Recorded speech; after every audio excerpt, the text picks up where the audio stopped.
Space Marines. Not the Primaris ones yet. The Space Marines are 8-foot-tall manlets in armor that basically make them akin to modern-day tanks.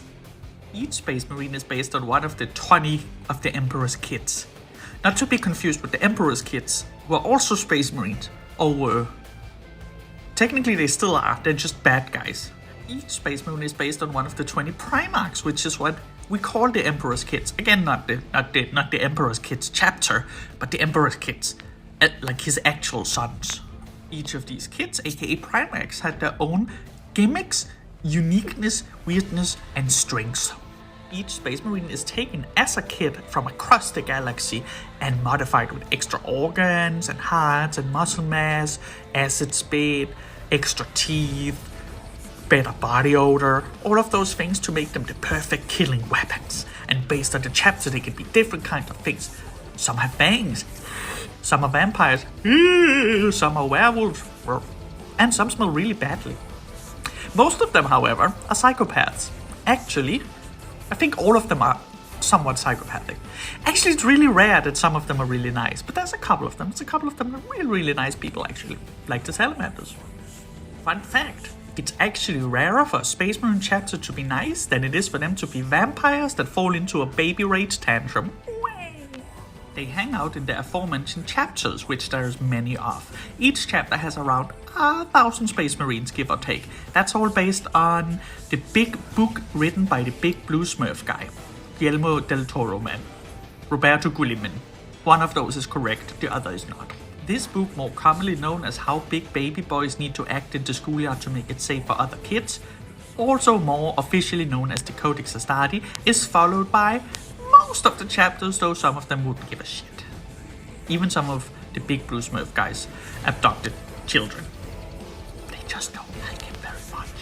They don't really need numbers though, because each one of these fucking guys are a fucking killing machine beyond.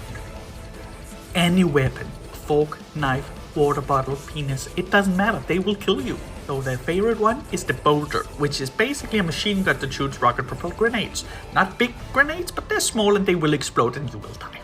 The Bolter being far their favorite one has many different iterations, though I will make a video describing more of them. Here's a short overview though. There's the Bolter. There's the Storm Bolter, which is two of them taped together. There's the Bolt Pistol, which is one of them cut in half. There's the bolt rifle, the bolt rifle, which is, as you know it, it's a rifle that shoots bolts, big exploding bolts of doom. And of course, the Boltstorm Gauntlet, you see they like the bolts. That's basically if you have a winter glove and you put a gun in it. Ultimately, I think you get the gist. Shit explodes when these boys are around. Honestly though, between you and me, if you give these boys anything, they will kill. Every chapter, which again there will be a video about this as well. In the beginning there started out being 20 chapters, each based on one of the Emperor's kids. Again, not the Emperor's kids the chapter, I hope you get this by now. If not, I will reiterate later when I mention the Emperor's kids again. Each Primarch had its own chapter.